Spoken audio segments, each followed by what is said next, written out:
A new study out says taking a daily aspirin for your health may have more risks than benefits.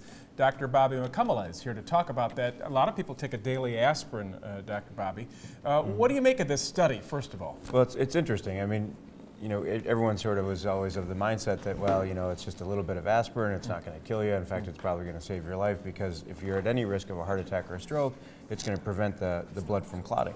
Well, now this study looked at 100,000 people, and what they said was that, you know, it's not just for everybody, regardless of risk, right? Meaning that if you're at low risk or no risk for a heart attack or a stroke, and you take an aspirin a day, that your risk of having like a bleeding ulcer or gastritis is actually higher than your risk of having a stroke. So they stopped 1 in 110 heart attacks and strokes, but they caused 1 out of 73 people to have some bleeding internally. So don't take an aspirin like a multivitamin, let's say, just for... Right, it's not something you should pop, especially a regular aspirin or one that's not necessarily what's called enteric coated, which is coated to prevent that sort of complication. What if you think maybe you're having a heart attack? Should you grab an aspirin? Yeah, so then your risk is not that of zero. It's, you know, I'm having some symptoms, it could be a heart attack, so the downside of taking 1 aspirin at the first sign of something like that is going to be minimal compared to the upside of preventing perhaps a heart attack that's in progress. So I was telling you, that's a great idea. I know Dr. Oz was saying yesterday he takes a daily aspirin, but you're just saying people, unless you have those symptoms of heart disease perhaps, or hereditarily. Right, exactly. Is that a word, hereditarily? Hereditary, yeah.